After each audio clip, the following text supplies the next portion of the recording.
नमस्कार, दिव्य योगासन की तरफ से आपका हार्दिक स्वागत है। आज हम जानेंगे अत्यधिक काम वासना के द्वारा शरीर में होने वाले नुकसान के बारे में। गीता में भगवान कृष्ण ने कहा है, जो मनुष्य अपनी मृत्यु से पहले काम वासना तथा क्रोध से उत्पन्न आवेग पर नियंत्रण कर लेता है, वही सच्चा योगी कहलाता है, वही सच्चा ब्रह्मचारी कहलाता है। आज हम इस कलयुग में आप देख ही रहे हैं कि अपने आप को योगी बाबा कहने वाले लोग किस तरह से काम वासना के आवेग में बहकर पतन के रास्ते पर जा रहे हैं। समाज में अपनी मान मर्यादा खो रहे हैं। काम वासना के बारे में कहा जाता है कि एक बार के वीर क्षय में 10 दिन मनुष्य परिश्रम कर सके व 3 दिन मानसिक श्रम कर सके, इतनी शक्ति होती है जो एक दिन के वीर क्षय में बर्बाद हो जाती है।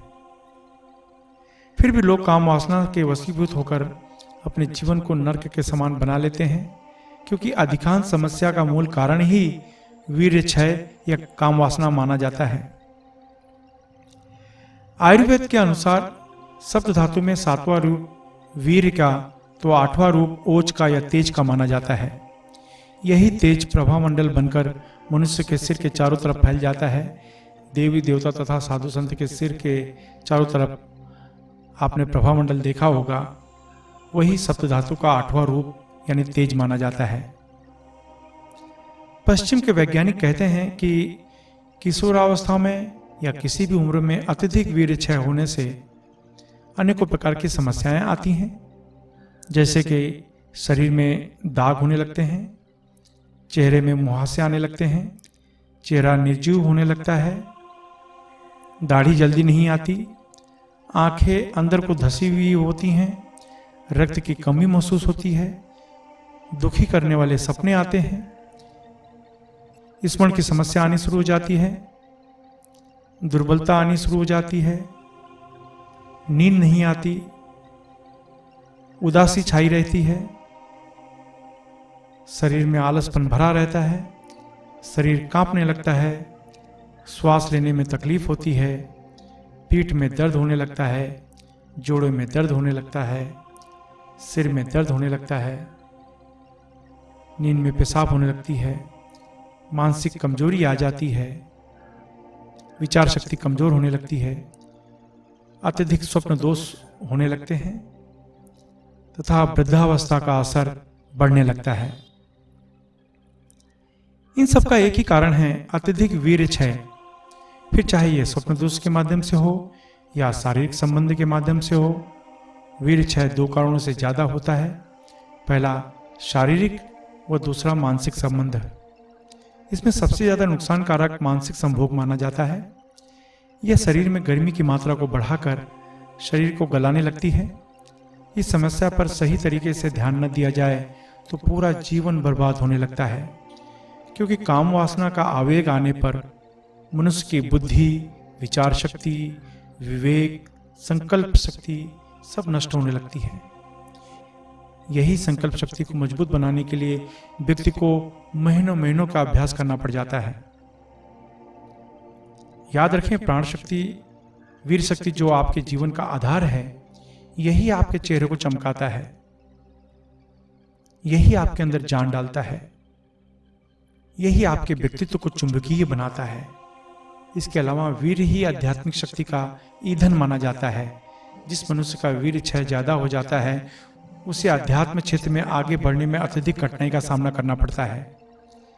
इसलिए पूजा पाठ साधना में ब्रह्मचर्य पालन करने के लिए कहा जाता है। याद रखें, पूर्ण ब्रह्मचर्य से ही विचार शक्ति व संकल्प शक्ति बलवती होती है। अब जानते हैं इन समस्याओं से बचने के लिए कुछ नियम। कामुक विचारों को रोकने की कोशिश कदापि न करें, नहीं तो कामुक विचार और बढ़ जाएंगे। व्यक्ति पहली गलती यही करता है कि वो इस तरह के कामुक विचारों को रोकने की कोशिश करता है जो कि वो कभी कर नहीं सकता। इसलिए कामुक विचारों को रोकने की कोशिश न करें। तेल, मिर्च, खटाई, मांस, मदिरा, इनसे बचें। ये मन को उत्तेजित करने वाले पदार्थ माने जाते हैं। नियमित गायत्री मंत्र जपना चाहिए। हर मिनट कम से कम 10 मिनट तक आध्यात्मिक किताबें अवश्य पढ़ें। अच्छे लोगों की संगत रखें। जो नकारात्मक व कामुक बातें करते हों उनसे दूर रहें। सुबह व शाम ध्यान प्राणायाम का अभ्यास अवश्य करें। आप किसी भी धर्म से संबंध रखते हों, रोज आप 15 मिनट अपने इष्ट का ध्यान करें या इबादत करें। रात को सोते समय हाथ पैर धोकर बिस्तर पर लेटें। सोने के पहले अश्विनी या वज्रली मुद्रा लगाएं। यह मुद्रा आपको ब्रह्मचर्य का पालन करने में मदद करती है। अश्विनी या वज्रली मुद्रा क्या है व इसका अभ्यास कैसे करें, यह जानने के लिए नीचे डिस्क्रिप्शन में लिंक दिया गया है, वहां से आप जानकारी प्राप्त कर सकते हैं। आशा है आप इस नियम को अपनाएंगे और अपने जीवन में सफल होंगे। इसके अलावा लोगों में आध्यात्मिक ज्ञान के प्रति जागरूक करने के लिए हमारी संस्था दिव्य योगाश्रम अलग अलग शहर में 2 दिन का प्रैक्टिकल ध्यान शिविर आयोजन कर रही है। इसमें जो व्यक्ति इसमें भाग लेना चाहते हैं वो नीचे डिस्क्रिप्शन में लिंक दिया गया है, वहाँ से अपने शहर में सीखने के लिए बुकिंग कर सकते हैं। इसके अलावा 2 दिन का पंचांगुली साधना शिविर मुंबई के नज़दीक वज्रेश्वरी में आयोजित होने जा रहा है। भाग लेने वाले इच्छुक व्यक्ति नीचे डिस्क्रिप्शन में लिंक दिया गया है, वहाँ से अपना नाम बुक करा सकते हैं। इसके अलावा जो चैरिटेबल ट्रस्ट संस्था या योगा केंद्र चला रहे हैं वे अपने ग्रुप में निःशुल्क कुंडलिनी ध्यान का आयोजन करवा सकते हैं। आप अपने जीवन में हमेशा तरक्की करें।